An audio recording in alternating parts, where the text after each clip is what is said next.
Atin na pong buksan ang ating mga libro sa Deuteronomy chapter 8, verse 11 to 18. 11. Huwag ninyong kalilimutan si Yahweh na inyong Diyos. Sundin niyo ang kanyang mga utos at mga tuntunin. 12. Kung kayo'y namumuhay na ng sagana, nakatira na sa magagandang bahay. 13. At marami ng alagang hayop, at marami ng naipong pilak at ginto. 14. Huwag kayong magmamalaki. Huwag ninyong kalilimutan si Yahweh na nagpalaya sa inyo mula sa pagkalipin sa bansang Ehipto. Siya ang pumatnubay sa inyong paglalakbay sa malawak na nakakatakot na ilang na puno na makamandag na mga ahas at alakdan. Nang wala kayong mainom, nagpabukal siya ng tubig mula sa isang malaking bato. 16. Kayo'y pinakain niya roon ng mana, isang pagkain hindi nyo kilala. Pinaranas niya kayo ng hirap para kayo'y subukin at turuang magpakumbaba. Ang lahat ng iyo'y ay sa ikakabuti rin ninyo. 17. Kaya wag ninyong iisipin na ang kayamanang ninyong bunga ay sariling lakas at kakayahan. 18. Subalit, alalahanin ninyong si Yahweh na inyong Diyos ang nagbibigay sa inyo ng lakas upang yumaman kayo. Ginagawa niya ito bilang pagtupad niya sa kanyang pangako sa inyong mga ninuno.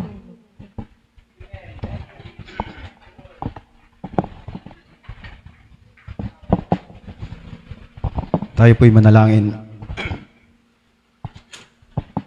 Yes, Lord.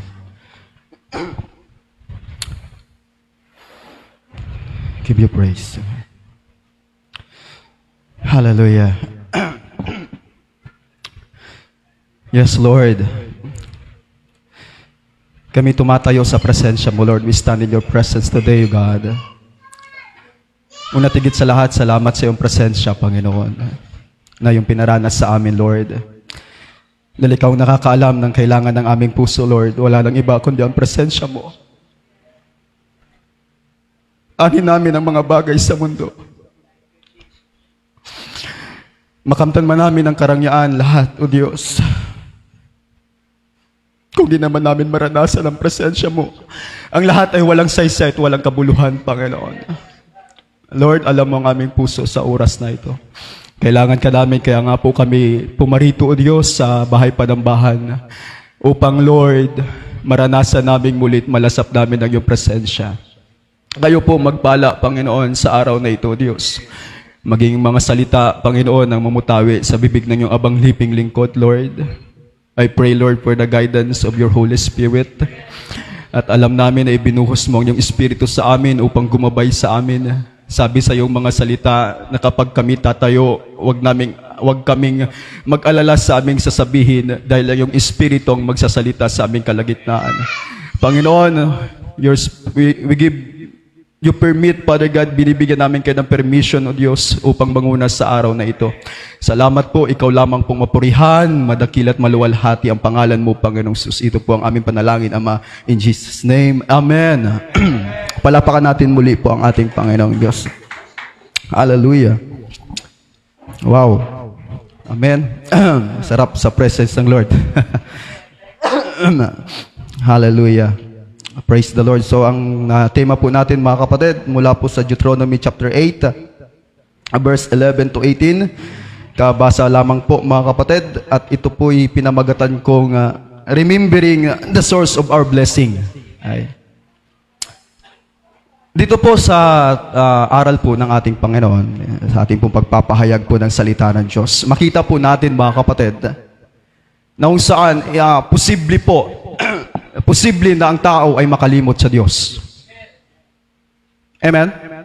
Naniniwala po ba tayo? Posible po na ang tao ay makakalimot sa ating Panginoon.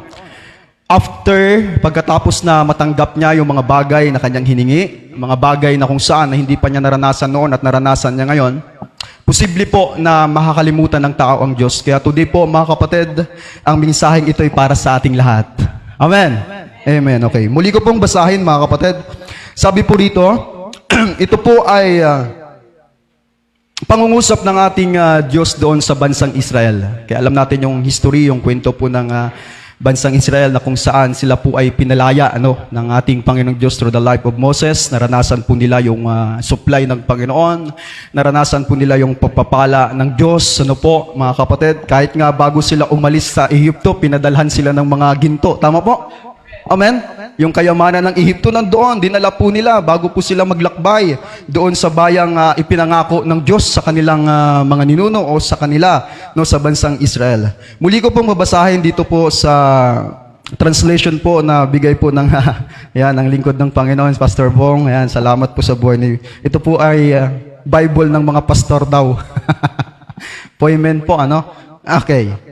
Muli ko pong basahin sa verse 11. Huwag ninyong kalilimutan si Yahweh na inyong Diyos. Sundin ninyo ang kanyang mga utos at mga tuntunin. Kung kayo'y namumuhay na ng sagana. Yan.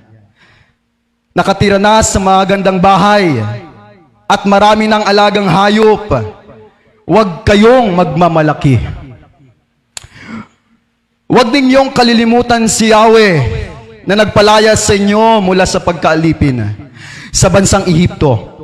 Siya ang pumatnubay sa inyo sa inyong paglalakbay sa malawak na nakakatakot na ilang na puno ng makamandag ng mga ahas at alakdan. Nang wala kayong mainom, nagpabukal siya ng tubig mula sa isang malaking bato. Kayo'y pinakain niya roon ng mana, isang pagkaing hindi ninyo kilala. Pinaranas niya kayo ng hirap para kayo'y subukin at turuang magpakumbaba. Ang lahat ng iyo'y sa ikabubuti rin ninyo. Kaya wag na wag ninyong iisipin na ang kayamanan ninyong bunga ng sariling lakas at kakayahan. Subalit alalahanin ninyo si Yahweh na inyong Diyos na nagbigay sa inyo ng lakas upang yumaman kayo o sumanggana kayo. Ginagawa niya ito bilang pagtupad niya sa kanyang pangako sa inyong mga ninuno. Amen. Okay. So, remembering the source of our blessing. Dito po, makita po natin mga kapatid, na ang lahat ng tinatamasa ng tao, lahat ng ating nakamtan, ay galing po sa Diyos.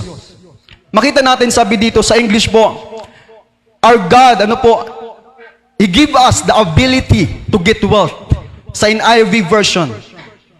Kaya kung bakit po nakakapagtrabaho tayo, kung bakit po nakakapag-aral ang isang tao at may kakayanan para makamtan yung mga bagay dito sa mundo, sapagkat sabi dito, siya po ang Diyos na langako sa bansang Israel na yung kasaganaan na ipinangako ay pwedeng makamtan ng tao. Amen.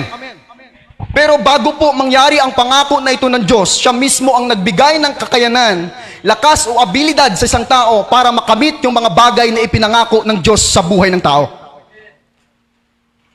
Kaya dito inaaral ng ating Panginoon sa bayang Israel, kasi it is possible na kapag ang tao ay sumagana, makakalimot sa Diyos.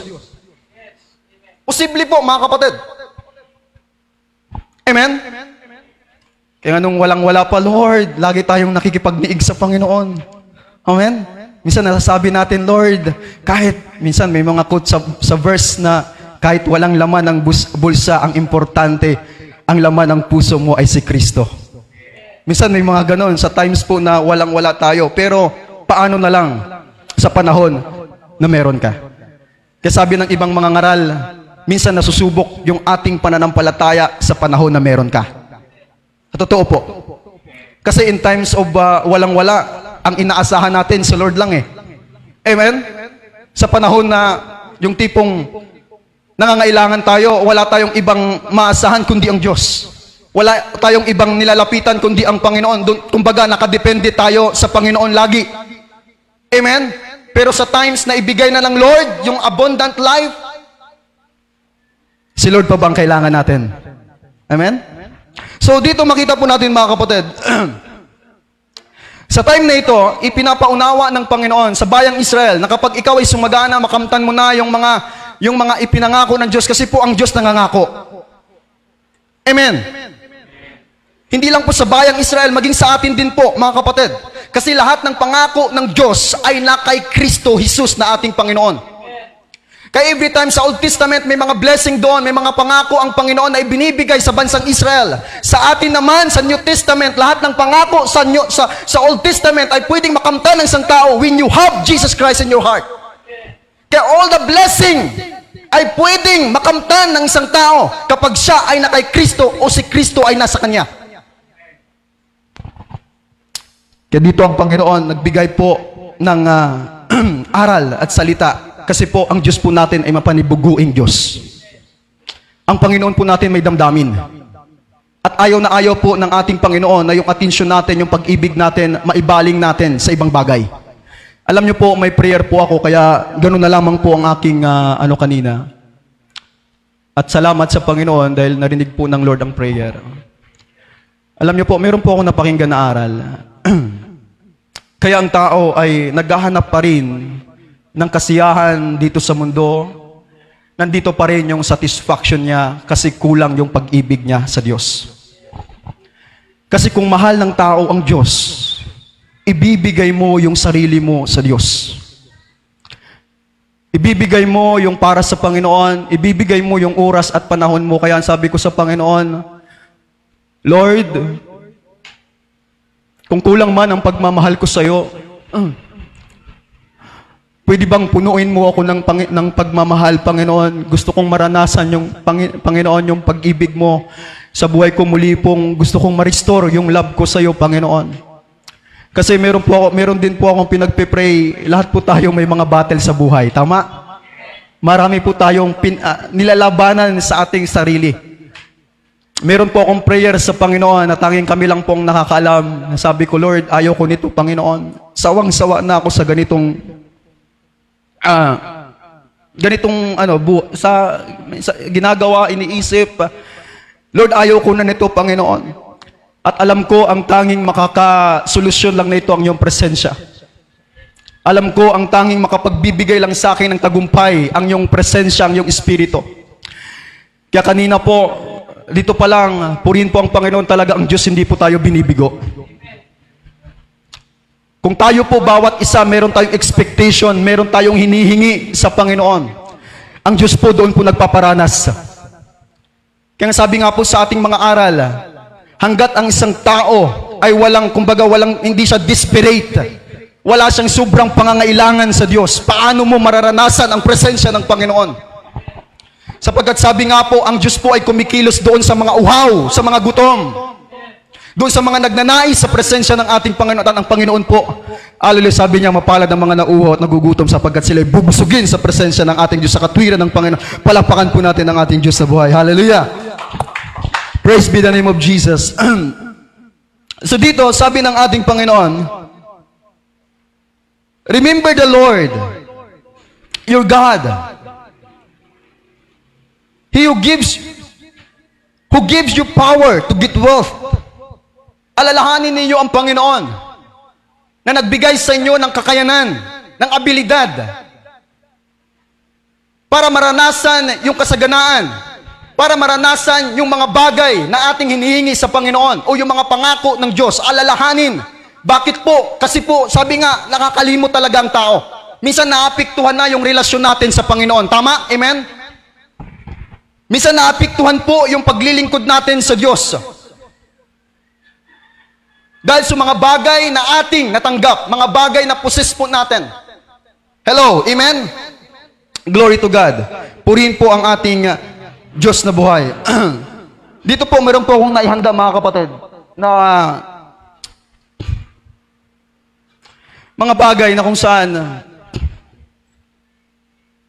paano ba natin masasabi, paano ba natin may papakita na hindi tayo nakakalimot sa Diyos? Amen? Number 1 po mga kapatid, ang taong hindi nakakalimot sa Diyos, lagi niyang ina-acknowledge yung provision ng Diyos sa buhay niya. Kaya makita ninyo sabi doon, ang Panginoon ang nagbigay sa atin ng kakayanan para maranasan yung mga bagay sa mundo. Kasi sabi dito, number 1 po mga kapatid, acknowledge God's provision. Kilalanin natin ang kamay ng Diyos na sa lahat ng ating naranasan, sa lahat ng ating naposes at natanggap, alalahanin natin o kilalanin natin ng lahat ng ito ay gawa ng Diyos. Amen? Kaya papasok dito na hindi tayo maaaring magmalaki. Kasi ang lahat ay galing sa Diyos. Tama po, amen? Nagkaroon tayo ng sasakyan, ayan ay galing sa Diyos. Nagkaroon tayo ng magagandang tahanan, yan ay galing sa Diyos. Kaya number 1, para hindi tayo makalimot sa Panginoon, lagi po natin i-acknowledge na anumang meron tayo, trabaho man, yaman man, lahat yan ay galing sa ating Panginoon. Amen? So acknowledge God's provision. Kilalanin ang kamay ng Diyos sa iyong mga tagumpay at pagpapala. Kaya minsan, may naririnig tayo, ay, yan ay dahil sa sipag ko, dahil yan sa pag-abroad ko, yan dahil sa katalinuhan ko. Kapag ganun yung mentalidad natin, papasok doon yung pagmamayabang natin. Tama po? Papasok doon yung pagmamalaki natin. Kaya minsan may mga taong wala na silang kinikilalang tao. Kasi bakit po? Lahat iniisip nila, nang naipundar nila, yung nakamit nila ay dahil sa kanila. Na hindi nila nakalimutan. Kaya nga po, merong mga verses doon sa Bible, sa Psalms po yata, kung hindi ko lang po matandaan, kung anong chapter of verse, sabi doon, kahit magtayo ka ng bahay, kung ang Panginoon ay hindi, kumbaga kung ang Panginoon ay walang kabuluhan ang nagtayo ng bahay kung ang Diyos ay hindi siya yung mismo yung magtatayo, kung baga hindi siya yung tutulong. Walang saysay. Kaya sabi po dito, lahat ng ating pagpapagal, dahil po yan sa gabay ng Diyos. Dahil po yan, mga kapatid, sa tulong ng ating Panginoon.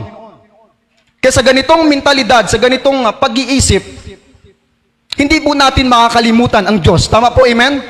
Lagi pa rin natin naalala, lagi pa rin natin na-acknowledge ang Panginoon sa ating buhay. Glory to God. Purihin po ang ating Diyos na buhay. Sa 1 Chronicles chapter 29 verse 12, sabi dito, nagmula sa iyo ang kayamanan at karangalan, at namumuno ka sa lahat ng mga tao. Nasa iyong kamay ang kapangyarihan at kalakasan. Taglay mo ang lakas at kalakasan na gawing dakila ang mga tao at magbigay ng lakas sa sinuman.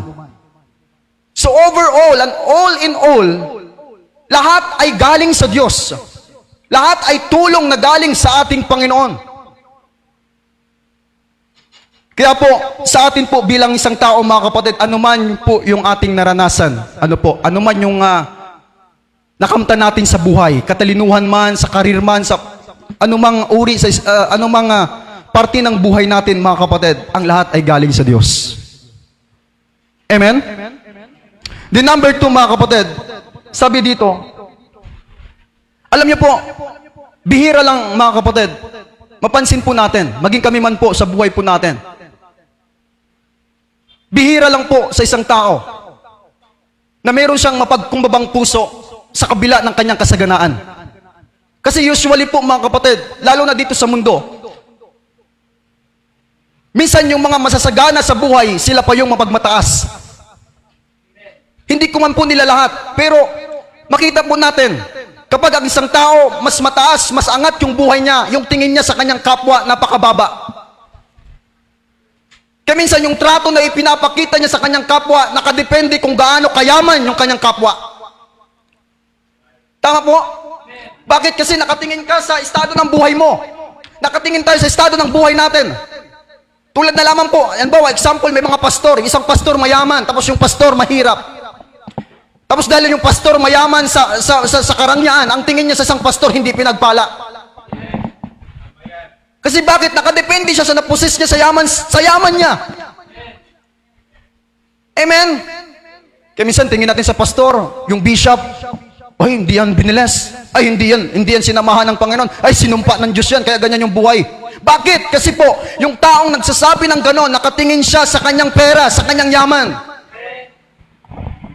Kaya dito, mga kapatid, number 2, ugaliin ng isang tao na merong kababaan sa gitna ng kasaganaan. Humility in the midst of prosperity. Manatiling mapagkumbaba na nalalaman na ang kayamanan ay maaaring maging pagsubok ng pananampalataya. Amen? Sabi ko po kanina mga kapatid, yung yaman minsan, yung kasaganaan, pagsubok yan sa ating relasyon sa Diyos. Pagsubok yan sa ating pananampalataya. Kaya doon po sa Proverbs chapter 30 verse 8 to 9, ilayo mo sa akin, di ba may prayer, lagi rin po itong nababanggit mga kapatid sa panalangin. Ilayo mo sa akin ang kayabangan at kasinungalingan. Bigyan mo ako ng hindi kahirapan ni kayamanan. Bigyan mo lamang ako ng pagkain na aking kailangan. Verse 9, dahil kung mayroon akong labis, itatanggi kita at sasabihin, sino si Yahweh? O kung ako'y maging mahirap, magnanakaw ako at lapastanganin ko ang pangalan ng aking Diyos na buhay. So makita natin mga kapatid, ito yung puso ng lingkod ng Panginoon. Amen? Kung bakit napag-pray niya ito, kasi iniingatan niya yung relasyon niya sa Diyos. Ang sabi niya, Lord, wag mo akong paghirapin, baka magnakaw naman ako. Wag mo rin akong pasaganain, baka makalimutan kita. Alam niyo po ako'y naniniwala na kapag ang Espiritu ng Diyos ay nasa iyo, ganito po yung puso mo. Mas binibigyan natin ng importansya yung ugnayan natin sa Panginoon. Mas binibigyan natin ng malaking value yung relasyon natin sa Diyos. Kasi sabi niya, wag mo akong paghirapin, baka magkasala naman ako sa iyo.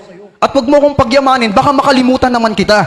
Kita niyo po, ang gusto niya sa buhay niya kapatid, mga iniibig ko sa Panginoon, gusto niya yung relasyon niya sa Lord nandoon pa rin. Yung pakikipag-ugnayan niya sa Diyos hindi maapektuhan. Kaya po sa atin po, mga iniibig ko sa Panginoon, hallelujah, praise be the name of Jesus. Meron pong humility and prosperity, kababaan sa gitna ng kasaganaan. Amen? Nandito pa po tayo. Palakpakan po natin ang ating Diyos na buhay. Hallelujah. Praise be the name of Jesus. Good morning po sa ating lahat. Hindi ko pala kayo nabati ng good morning. Okay. Hallelujah. Din pangatlo po mga kapatid. Sabi po rito, stewardship, not ownership. Nabanggit rin po yata ito ni Pastor Bong nung nag-preach po siya. No? Okay? Stewardship, not ownership. Okay? Sa Matthew 25 verse 14 to 13, di ko na lang po babasahin doon mga kapatid. Sabi dito, manage resources wisely, using them for God's purposes. Alam niyo po, ibang-ibang resources meron tayo. Yung iba sa trabaho, lalo na po sa business mga kapatid. Sa business po. Pinagkatiwala yan sa atin ng Panginoon. Sabi doon, hindi tayo nagmamayari. Tayo po ay katiwala lamang. Kumbaga po, tayo po yung mga manager lang. Amen? Iba po kasi yung ituring natin. Although, personally, tayo yung, siyempre, alam naman ibigay ni ni Sister Vivian, oy, sa'yo tong vulcanizing shop, ha? Kumbaga po, sa isipan po natin, ang nagmamayari ang Diyos. Amen? Kasi sabi dito, stewardship, not ownership. Sa Matthew 25 verse 14 to 13, doon po may kwento po doon mga kapatid, na ang Panginoon po ay nagbigay ng mga talento. Sa King James Version, talento po. Pero dito po sa version ng Bible na ginagamit ko po ngayon, 10,000 ginto, yung translation niya. Nagbigay ang Panginoon ng, alam niyo yung, kumbaga pera, ganon. Nasa iyo yan kung paano mo patutubuin. Nasa sayo yan kung paano mag-double o mag-multiply yung ipinagkatiwala sa iyo ng Panginoon. Kaya number 3 mga kapatid, yung resources na ipinagkatiwala sa atin ng Panginoon, kailangan po nating i-manage ng maayos. Amen? Hindi sa iniisip natin na tayo yung nagmamayari, kundi tayo po ay steward lamang. Tayo po ay manager lamang kasi pinagkatiwala lang yan ng Panginoon eh. Halimbawa, pinagkatiwalaan kami ng business. Kailangan namin ayusin yan. Hindi namin pwedeng kung pabayaan namin. Kasi pinagkatiwala yan ng Panginoon. Kaya sabi niya, ang pinagkatiwalaan ng maliit ay pagkakatiwalaan ng malaki. Amen? Sabi dito, stewardship not ownership, manage resources wisely. Yung binigyan ng 1,000, ibinaon niya. Binaon niya sa lupa. Kaya sabi ng Panginoon, hangal, tamad na alipin. Di sana inilagay mo na lang sa bangko Nag-multiply pa yan. Kaya sabi ng Panginoon, yung nasa iyo kukunin pa at ibibigay sa merong 10,000. Amen? Kaya bawat isa po sa atin mga kapatid, anumang ipinagkatiwala sa atin ng Panginoon, kailangan po natin i-manage ng maayos kasi pinagkatiwalaan tayo ng Diyos. Amen? Alam niyo po, isang napakalaking pribilehiyo na pagkatiwalaan ng ating Panginoon. Bakit po kamo? Kasi yung ipinagkatiwala ng Diyos sa atin ay pwedeng gamitin ng Diyos for His glory. Amen po ba? Amen? Merong ipinagkatiwala sa atin ng Panginoon kasi alam ng Diyos, kapag napalago mo yan, pwede mong gamitin yan. Sa Bisaya pa, sa himaya para sa Ginoo. For the glory of God. Amen?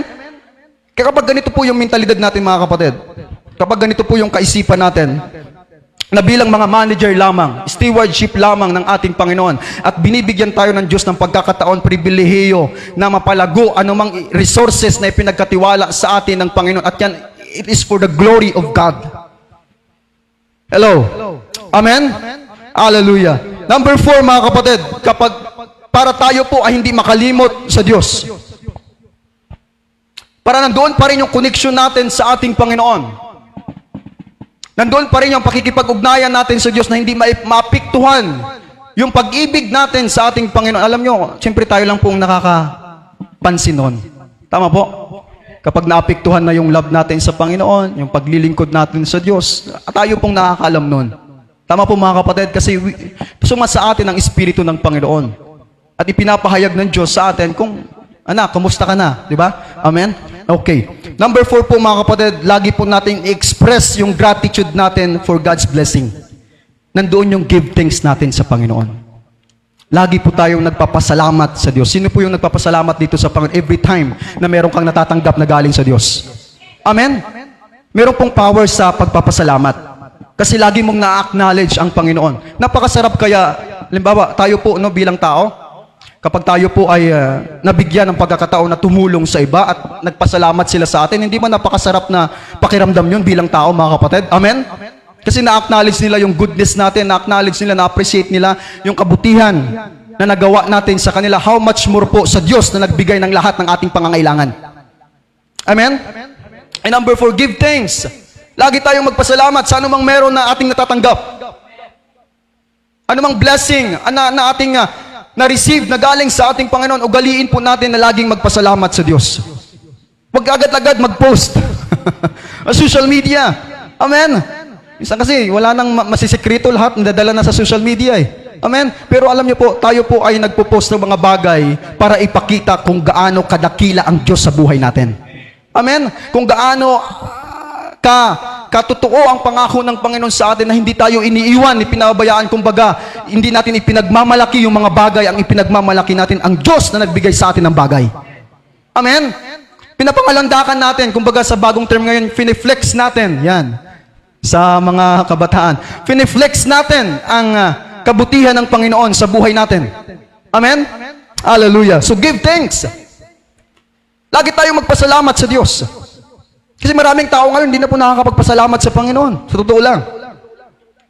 Meron silang natatanggap. Hindi na nila inuugali na magpasalamat sa Diyos. Ba't tayo po bilang mga anak ng Panginoon na pinagkaluuban ng lahat ng ating pangailangan, even abundant life, even kasaganaan, lagi po tayong magpapasalamat sa Diyos. Hallelujah. Praise be the name of Jesus. The number 5 mga kapatid, ito po napakaganda nito. Hallelujah. Sa kabila ng ating naranasan, anumang meron tayo, na ipinagkaloob o sa ipagkakaloob pa man ng ating Panginoon. Number 5, use wealth wisely.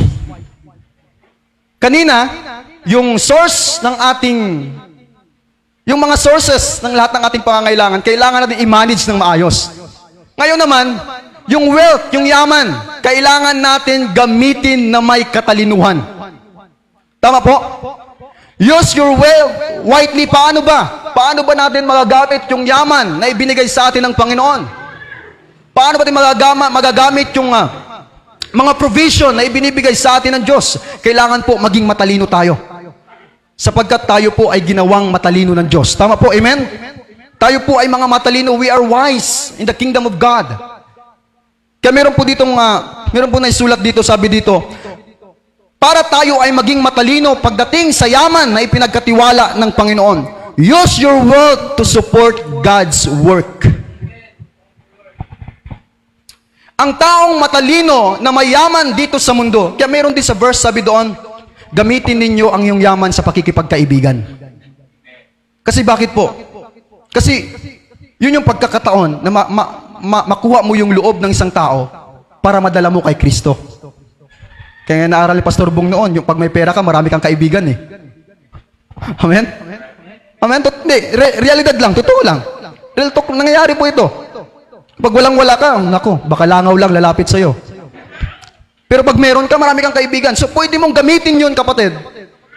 Kahit nga minsan, kahit hindi tayo sobrang yaman eh. Hindi naman tayo sobrang sagana eh. Kahit nga minsan sakto lang, pero ginagamit, tumutulong tayo para yung kabutihan na ginagawa natin sa iba, pagkakataon yun para makapag-share tayo about kay Lord. Tama po, amen? Kaya posible po na sa pamamagitan ng yaman na ipinagkatiwala ng Panginoon, hindi man sobra-sobra, pero alam nyo po, kapag ganun yung heart natin, kahit nga sa kakaunti lang, pwede mong gamitin yun para sa Panginoon eh. Amen? Ako, tumatayo po ngayon, hindi ko naman sinasabing sobrang yaman ko. Hindi naman po. Kumbaga, kung ano mang meron ako, pwede kong gamitin yun. Magamit yun para makapag-share, para maipresenta si Lord sa kanila. Amen? So dito po, mga kapatid, number 5, use wealth wisely. Kailangan alam mo kung saan mo yan ipapagamit. Kasi po, sabi ko nga po noon, na-share ko na rin po ito eh. Meron isang anak, binigyan ng house and lot. Hindi, kapatid pala. House and lot. Ang laki ng bahay no, nakita ko po yun, konkrito. Binigyan pa ng tindahan. Binigyan pa ng motor. Pero anong nangyari? Isang araw na wala sa kanya lahat yun.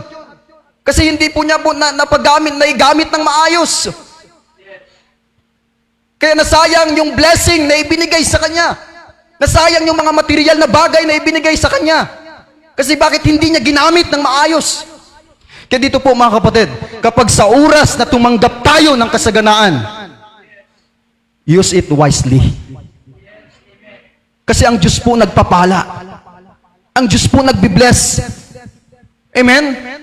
Ang Diyos po nagbibigay. Kaya lang bilang matalinong tao, gamitin mo yan ng naaayon sa kalooban ng Diyos.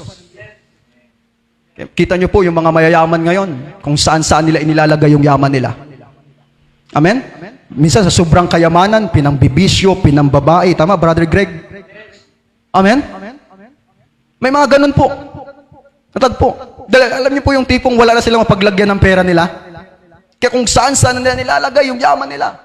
Pinambabae, lahat po ng karumihan ginawa nila. Sugal, alak, lahat ng iyon. Parang wala na po silang, hindi na sila nanghihinayang sa sobrang yaman nila. May mga ganong tao. Amen? May mga ganong tao. Pero tayo po mga kapatid, sa oras na biniles tayo ng Diyos, kung maging ngayon man, kung tayo ay nasa buhay na ng kasaganaan, use your wealth wisely. Pastor, brother, paano ba? Support God's work. Support God's work. Support God's work. Amen? Biniles tayo ng Diyos with a purpose. Pinagpala tayo ng Panginoon with a purpose. Support God's work. Kailangan nating suportahan ang ipinapagawa ng Diyos. Yung motor, hindi po makakatakbo yan kung walang gasolina. Amen? Okay, number 5, use your wealth wisely. Kailangan po nating gamitin ang anumang meron tayo para sa trabaho na ipinagkatiwala ng Diyos, sa mga lingkod o anumang gawain na pwede po nating maipresenta yung kaharian ng Panginoon dito sa mundo. Amen? Hallelujah. Use your wealth wisely, support God's work, help others. Help others, sabi dito. Tumulong tayo sa mga nangangailangan.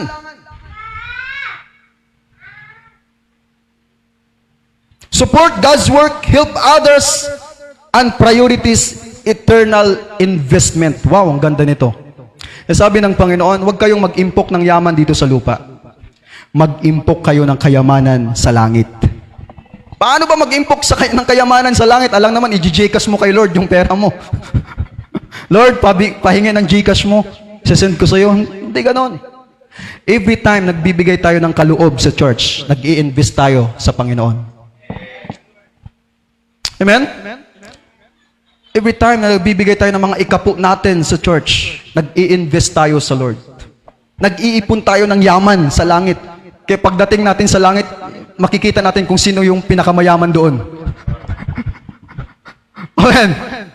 Alam, pwede kaya yun? Pwede pala yun. Kung gaano ka magbigay dito sa lupa, ganun yung yaman mo sa langit. Pwede kaya? Amen? Pwede yun. Kaya nga po, sa spirit realm, tinan niyo po ito mga kapatid. Sa spirit realm, kapag madamot ang isang tao, sa spirit realm, mahirap siya.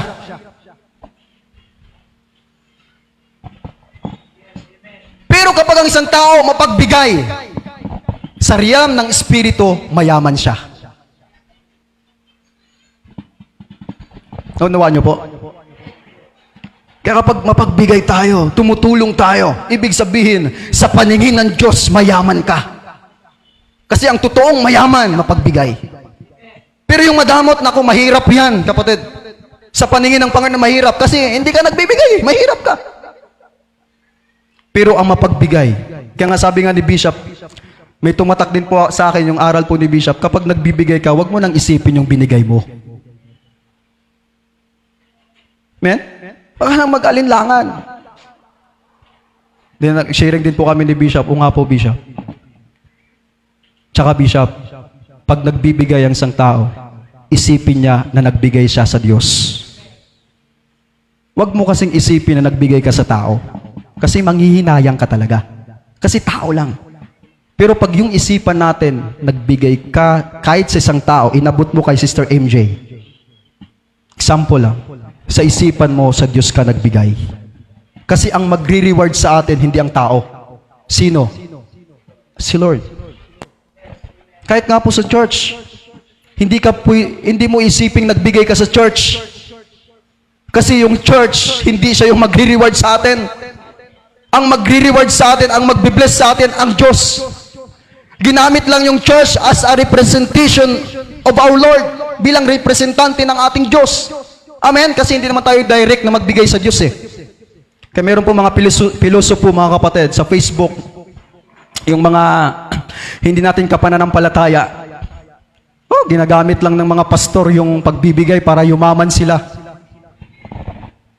Kasi paano ka magbibigay sa Diyos? Hindi naman kailangan ng Diyos ng pera. Katwiran nila. Hindi nila alam na kapag nagbigay ka doon sa representante, alam niyo po sa Bible, we are the ambassador of Christ. Amen. We are the representation, we are the representative of Jesus Christ in this world. Kaya bilang church, we are the representation of Jesus Christ. Kaya kapag ang tao ay nagkaloob sa iglesia, ang pinagkakalooban niya ang Diyos. Amen? Kaya dito mga kapatid, support God's work, help others, and prioritize. Sabi dito, prioritize eternal investment. Yung iba sa atin, siguro maraming bangko. Sister Jen, marami sigurong bangko to. Sir Jenelen. No? Pero dito sabi to, prioritize eternal investment. Kailangan i-prioritize natin yung pag-i-invest natin sa mga bagay na makalangit. Amen? Para masabi natin, ginagamit natin yung yaman natin wisely. Alam ito nitong mga nakaraan, puro mga mensahe ganito. Puro pagbibigay. Napansin nyo ba? Sa totoo lang. Ewan ko. Marahil kinakausap talaga tayo ng Diyos. Sa totoo lang. Minsan, nakaupo din ako dyan. Nangangaral si Pastor Bong. Ito na naman yung message ni Lord. Tukol na naman sa pagbibigay. Tunay lang talaga na pinagpala tayo ng Diyos. Amen! Kasi hindi ito imimensahe kung hindi ka blessed. Minimensahe ito kasi blessed tayo. Amen? Tsaka paghahanda din. Kaya sabi ko, Lord, ito na naman yung mensahe. Tapos nga, Lord, naman mensahe namin ngayon. Ito, Lord, Deuteronomy chapter 8. Ay, praise the Lord. Lord, about na naman ito sa kayamanan na naman. Huwag daw kalimutan ang Panginoon. Sabi ni Lord, huwag daw kalimutan. Amen? Kaya, siyempre, yung kaisipan natin minsan kapag nakaupo malikot. Sabi nga ni Bishop, huwag niyong isipin kaya nangangaral dahil after kami sa pera ninyo. Kasi may ganon. Totoo lang.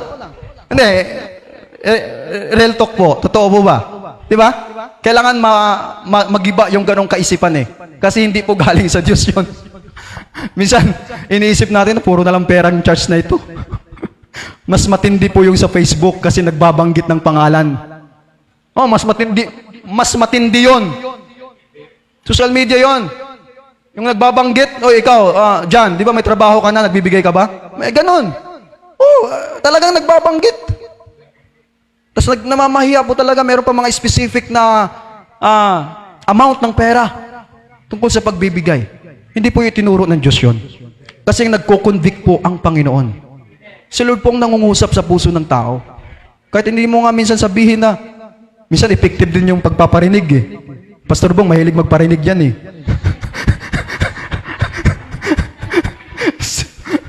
Amen? Minsan, kahit hindi na magparinig si Pastor Bong, alam na ng Diyos ang kailangan niya. Amen? Alam na ng Panginoon yung kailangan natin. Amen po ba? Amen? Hallelujah. Palapakan natin muli po ang ating Panginoon Diyos. So, use your wealth wisely. Para hindi tayo makalimot sa Panginoon, kailangan gamitin natin, mga kapatid. Sabi nga, Pastor Bong, preparation. Kung tayo po'y isang araw dumating sa atin, yan, praise the Lord. Bigyan tayo, pagkalooban tayo ng sasakyan, yan, magandang tahanan, magandang bahay, makanta na natin yung mga hiningi natin sa Panginoon. Huwag natin kalimutan ang Diyos at gamitin natin for the glory of God. Use your wealth wisely. At alam ko, may mga kapatid tayo dito, ginagamit yung yaman nila para sa Panginoon. Amen? Pinapagamit yung mga sasakyan, pinapagamit yung lupa, pinapagamit yung mga etc. na pwedeng gamitin para lang sa Diyos. Amen? Kasi ganito, nagiging matalino ang isang tao. Nagiging, hirap kayong sabihing mangmang. Kahit nga sabihin ka lang B.O.B.O., parang mapipikon ka na Parang magagalit ka na. Kaya dito po sa kingdom ng ating Panginoon, gusto niya maging matalino tayo. Amen? Maging wise po tayo. Regarding doon sa mga napusis po natin, mga nakamtan po natin dito sa mundo. So number 5, use your wealth wisely. Then number 6, mga kapatid. Trust God's provision. Lagi tayong magtiwala sa supply ng Panginoon. Huwag tayong magtiwala doon sa mga napusis natin. Kahit meron na tayo, pero magtiwala pa rin tayo sa Diyos. Amen? Huwag tayong magtiwala sa mga business natin. Sa talino natin, sa pag-aaral, sa karir natin, sa kakayanan natin, huwag tayong magtiwala. Isa lang ang dapat pagtiwalaan natin, ang Diyos. Amen? Sabi ng Bible, Jeremiah chapter 17, sumpain, mayroon pong course. Sumpain ang tao na nagtitiwala sa kapwa-tao o sa kanyang kalakasan o sa kanyang bisig. Pero mapalad ang tao na sa Diyos lamang nagtitiwala. Kaya namang meron tayo, mga kapatid. Ito'y aral din po sa amin, mga kapatid. Hindi ko alam, Lord, bakit ito yung mensahe ko? Amen? Aral din po sa amin, sa ating lahat, na kahit anumang meron tayo, huwag nating ilagay yung tiwala natin sa mga bagay dito sa mundo. Isa lang po ang dapat nating tiwalaan, ang Panginoon. Amen? Alam niyo po, bilang isang mga nakaranas sa presensya ng Lord, sa totoo lang po, bilang mga nakadama sa pag-ibig ng Diyos, kahit makamta na po natin, dito ko lang po napatutuhanan. Kasi alam niyo naman po yung buhay namin noon, bilang patutuo po. Walang-wala rin. Naranasan nga ni MJ kahit piso, wala Nagsara yung parisan. As in, wala. Zero balance. Kahit noon pa, nung hindi pa po kami nag-asawa ni MJ, walang-wala talagang buhay namin. Hanggang ngayon, sa grace ng Panginoon, at unti-unting naranasan po namin yung mga bagay na hindi namin naranasan noon. Totoo talaga. na kapag ranas mo yung presence ng Lord, hindi mo kayang ikumpara ang presensya ng Panginoon sa mga bagay sa mundo. Although nandyan yan, pero hindi ka kontento, hindi ka satisfied sa mga ganong bagay. Kasi alam mo sa puso mo na tanging ang Panginoon lang makapagpupuno sa'yo. Kaya yun po ang ipinagpapasalamat ko sa Panginoon. Kahit Lord, kahit meron man kami ng mga ganito, isa pa rin ang inahanap ng aming puso ang presensya mo. Kaminsan man Lord, na kami ay natatangay, na ibabaling namin yung paningin dito sa mundo. Itama mo kami.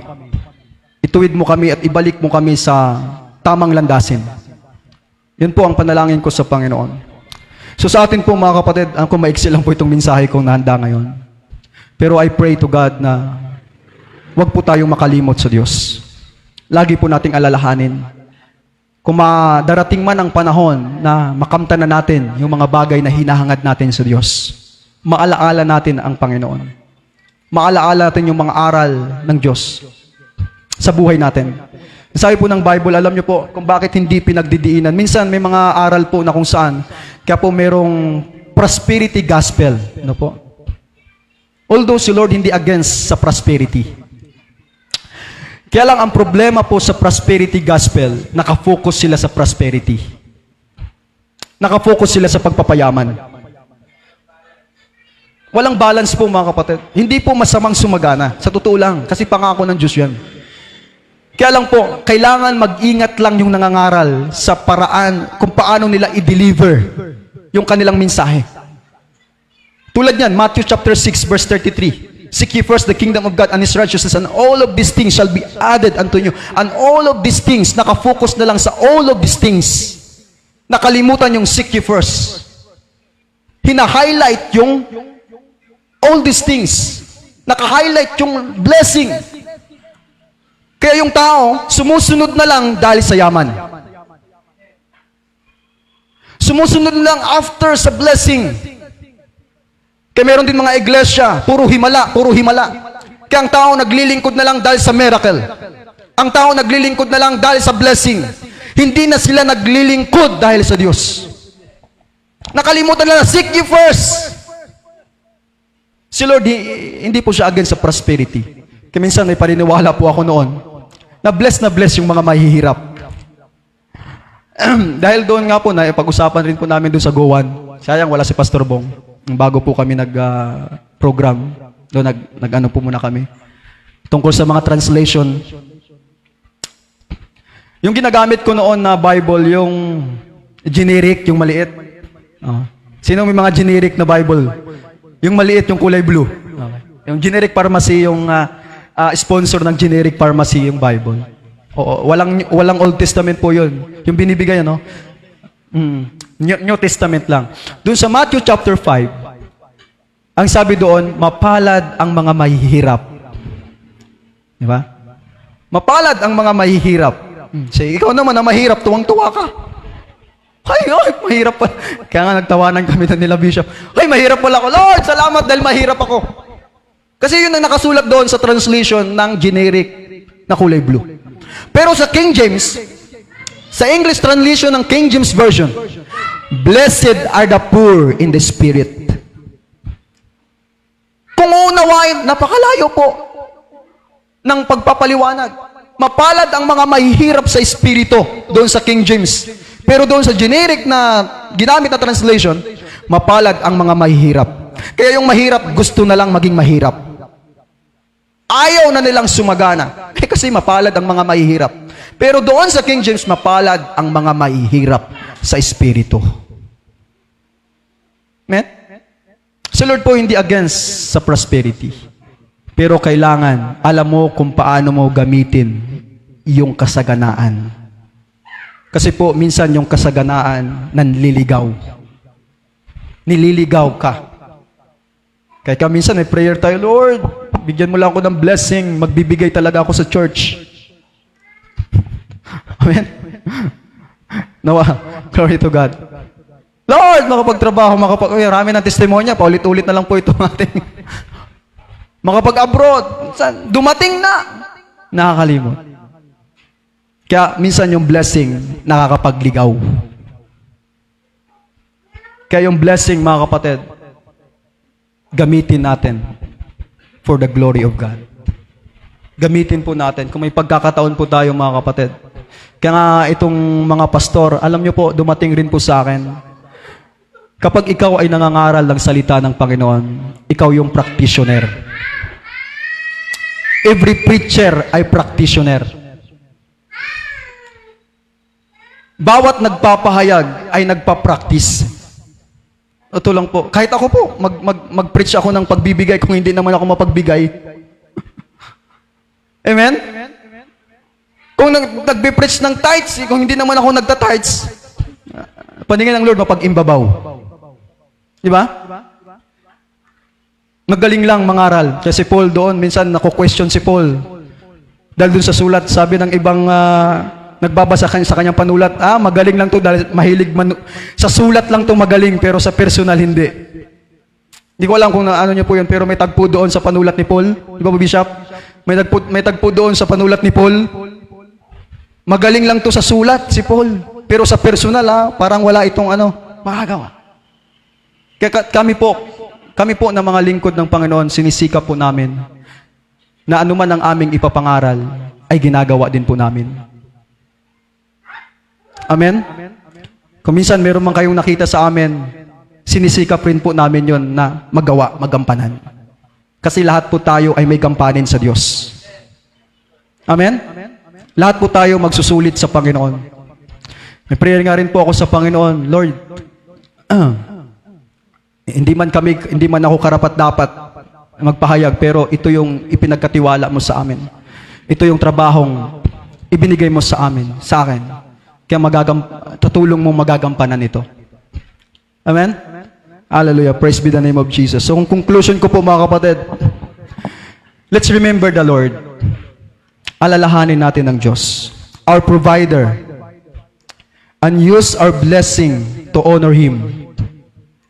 May our hearts remain humble and grateful. Sa lahat ng ating naranasan, i-honor po natin ang ating Panginoon. Kasi He deserved to be honored. He deserved to be praised. Wala tayo ng mga naranasan natin ngayon kung wala ang Diyos. Hindi natin pwedeng sabihin dahil sa lakas mo, dahil sa talino mo, dahil sa maraming naplatan dyan sa kalsada. Hindi dahil doon. Yan ay dahil sa Diyos. Amen? Lahat ay dahil sa Panginoon. Wala. Kaya sabi doon, all for the glory of God. All for the glory of God. Lahat ay para sa kapurihan ng ating Diyos na buhay. Kaya minsan sa mag-asawa, kapag naisipan ng isa na magtanim para sa Panginoon, dapat mag-agree lahat. Amen? Amen? Dapat magkasundo. Kasi kapag pinagkakasunduan natin ay yung katwiran ng Panginoon. Kasi minsan may mga kwento sa mag-asawa eh. Amen? Sa mag-asawa, yung isa merong gustong-gusto talaga, galak na tumulong, magbigay. Pero yung isa naman, nalulungkot, nadidismaya, nanginayang. Pero dapat magkaisa tayo for the glory of God. Kasi yun ang puso ng Diyos eh. Kaya nag-usap ko nga ni Bishop, iba yung galak na galak ka. Tuwang-tuwa ka. Amen? Tuwang-tuwa ka na magkaloob, magbigay. Kaya nga po ito testimony lang po bago po ako mag-end. Hindi po alam talaga ni Sister MJ, yung doon sa Sister Janet, yung sa kabataan, na pag nangyari yan, ganito, hindi pa alam ni Sister MJ yon. Kaya lang napagmitingan nung guwan. Doon, nalaman na. Amen? Nalaman na niya. Bigyan mo nalaman. Pagkakamali ko rin na hindi ko agad nasabi. Sabi ko, sa sunod na lang, ipaalam ko para wala tayong gulo. Ito po ang puso ng Panginoon sa ating lahat. Amen? Sa maliit man, hindi natin masabi na saganang-sagana tayo. Pero alam niyo po yun, kahit sa kakaunti, andun pa rin yung heart ng Panginoon na tumulong, yung galak na magbigay. Amen? Huwag natin kalimutan ng Diyos. Palapakan po natin ang ating Panginoon. Yun lamang po ang aking i-share po sa umagang ito.